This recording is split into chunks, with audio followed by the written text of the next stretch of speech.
एक बार की बात है, एक शिष्य अपने गुरु का बहुत आदर सम्मान किया करता था।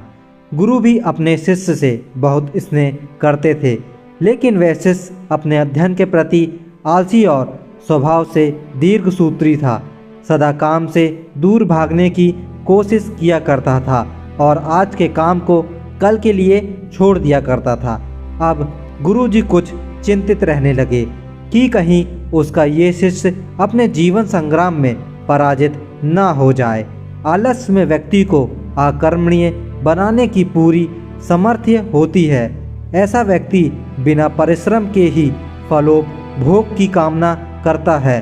वह शीघ्र निर्णय नहीं ले सकता और यदि ले भी लेता है तो कार्य पूरा नहीं कर पाता। यहाँ तक कि वह अपने पर्यावरण के प्रति भी सजग नहीं रहता है और न भाग्य द्वारा प्रदान सुअवसरों का लाभ उठाने की कला में ही प्रवीण हो पाता है। उन्होंने मन ही मन अपने शिष्य के कल्याण के लिए एक योजना बनाई। एक दिन एक काले पत्थर का टुकड़ा उसके हाथ में देते हुए गुरुजी ने कहा, मैं तुम्हें ये जादुई पत्थर का टुकड़ा 2 दिन के लिए देकर कहीं दूर गांव जा रहा हूँ। जिस भी लोहे की वस्तु को तुम इससे स्पर्श करोगे वह स्वर्ण में परिवर्तित हो जाएगी, पर याद रहे कि दूसरे दिन सूर्य अस्त के पश्चात मैं इसे तुमसे वापस ले लूँगा। शिष्य इस सुअवसर को पाकर बहुत प्रसन्न हुआ, लेकिन आलसी होने के कारण उसने अपना पहला दिन ये कल्पना करते करते बिता दिया कि जब उसके पास बहुत सारा स्वर्ण होगा तब वह कितना प्रसन्न, सुखी, समृद्ध और संतुष्ट रहेगा। इतने नौकर चाकर होंगे कि उसे पानी पीने के लिए भी नहीं उठना पड़ेगा।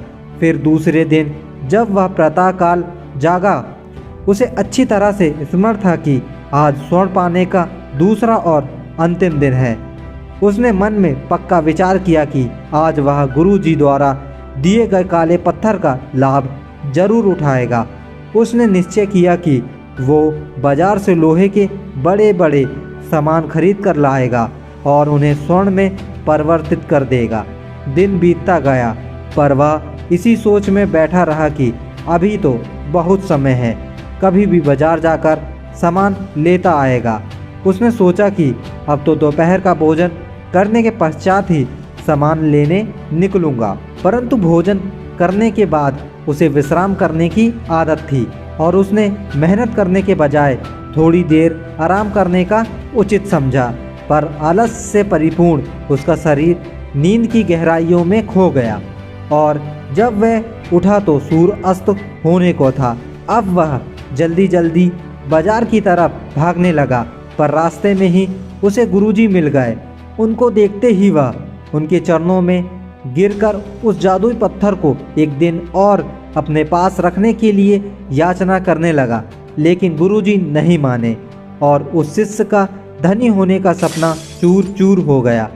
पर इस घटना की वजह से शिष्य को एक बहुत बड़ी सीख मिल गई। उसे अपने आलस्य पर पछतावा होने लगा। वह समझ गया कि आलस्य उसके जीवन के लिए अभिश्राप है और उसने प्रण किया कि अब वह कभी भी काम से जी नहीं चुराएगा और एक कर्मठ, सजग और सक्रिय व्यक्ति बनकर दिखाएगा। दोस्तों, जीवन में हर किसी को एक से बढ़कर एक अवसर जरूर मिलते हैं, पर कई लोग इन्हें बस अपने आलस्य के कारण गवा देते हैं।